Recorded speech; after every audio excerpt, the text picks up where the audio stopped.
Go back 20 years and small, colorful iPods and flip phones were all the rage. As these devices became more widespread, many parents wondered, at what age should I buy my child their first phone? Back then, these basic models could text, call, and maybe slowly surf the internet, but they're nothing compared to the smartphones of today. And you can tell from the price tag. A new iPhone 14 Pro Max with all of the bells and whistles will set you back about $1,400. And Apple isn't the only company unveiling their latest smartphone models this season. There's Samsung, Google, and several other big names in the game. In a world where tech is everywhere, it seems like the age at which children are getting their own phones trends younger and younger over time. But how do we decide what's the right age, or how much screen time is okay? It used to be the American Academy of Pediatrics recommended 1 hour a day of screen time or 2 hours a day for older kids. But the truth of the matter is, nowadays, that's actually impossible. Kids are on their computer for school, they're on their computer when they come home for their homework. And that's also how kids are socializing. And the pandemic just escalated that. So it's more now about talking about screen free time and how we can build that into our day, because screens are just ubiquitous, they're everywhere. That's Catherine Perlman, a licensed clinical social worker and the author of the book First Phone, A Child's Guide to Digital Responsibility, Safety, and Etiquette. While smartphone use varies country to country, in the U.S., new research has found that by age 11, just over half of all children own a smartphone. The survey, conducted by Common Sense Media, also found that 84% of teenagers ages 13 to 18 have their own phones. Perlman says this decision of when to give a kid a smartphone is up to each parent, but there are some downsides to delaying this purchase until high school. We used to say wait as long as possible, but 13, 14 is actually way too late. First of all, they've already had access on their iPads or their friends' phones by that time. And they're also much less likely to be interested in hearing from their parents or being educated or being monitored at 13 and 14. So I think somewhere between 10, 11, 12 is a great age going into middle school. Some kids, it might make sense for the kid in the family a little earlier, and for some kids, maybe a little later, but around sixth grade is a great time. But with this new device comes power and responsibility. Perlman says it's vital for parents to go in and adjust accessibility settings on kids' phones in order to control what sites and apps can be used, as well as how much time can be spent online or on social media per day. These things are really helpful because honestly, phones and apps, they're made to draw our attention in. There's so many bells and whistles, there's so many notifications. And so it's really hard to just on our own merit put the phone down and leave it down. So we need those things. And the other thing is to limit notifications. Kids absolutely do not need to be notified when somebody likes something or shares something of their content. They don't need to have texts coming through all the time unless it's from the people that you identify as the most important. So even just limiting that, then it means that kids are not just going to be glancing at their phone all day, every day, because they're notified all the time. But maybe they're just doing it when they have a downtime or they have some free time or it is screen time. Then they can go on and look at those things. For example, both iPhones and Android models have options to set precise time limits for certain apps. Parents can go into the phone's settings and set a 30-minute time limit per day for an app like TikTok or Instagram. Once that time has been exceeded, the app is no longer accessible without a passcode to override the lockout.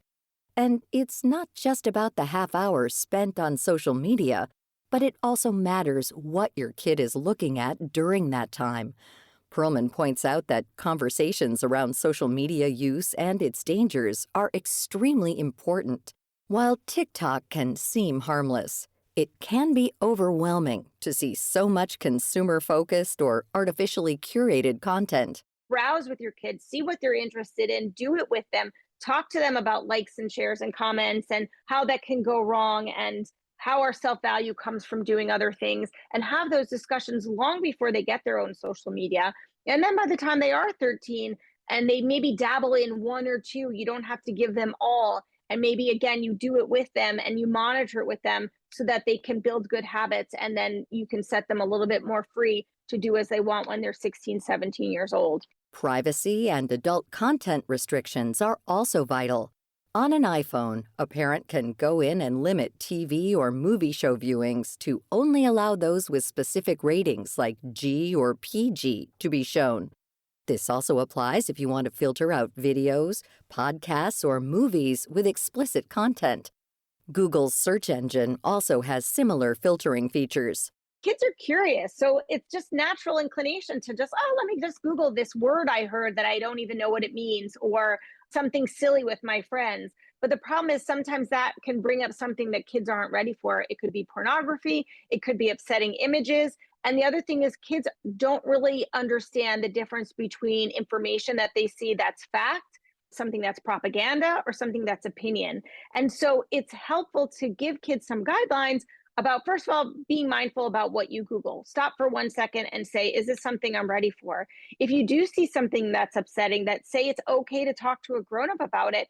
And as a parent, say, I will remain calm. I promise I will not freak out, but you can always come to me and I will help you through that.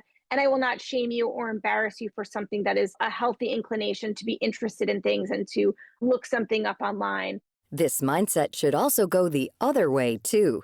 If a stranger reaches out online or through text, kids should feel comfortable going to a parent or guardian to get help.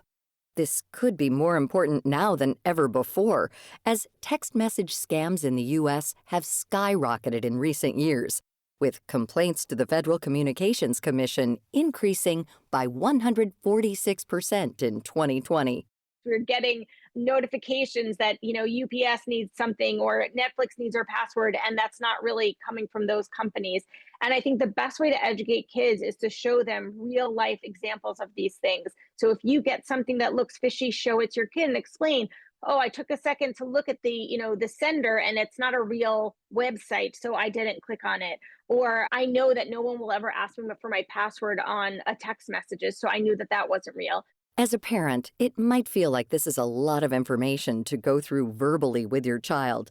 But Pruman says it's not a one-and-done conversation, but rather a topic that families can revisit every few months or so.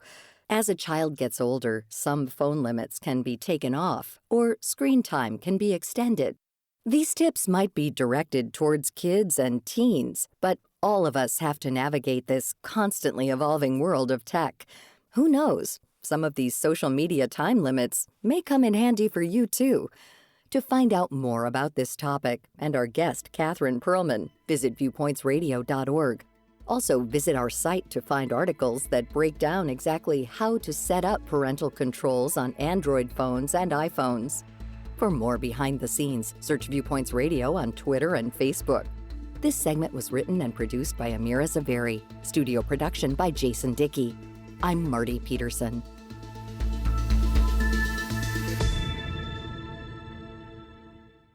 Coming up next week. We're in a unique market that is really expensive, and keeping affordability of new cars is out of reach of a lot of households right now. The high cost of going green. Then, can I keep my dad's skull after he dies? Can I give grandma a Viking funeral? What happens to an astronaut body if they die in space? Answering the questions we all have about death. I'm Marty Peterson. And I'm Gary Price. These stories in depth on your public affairs magazine, Viewpoints.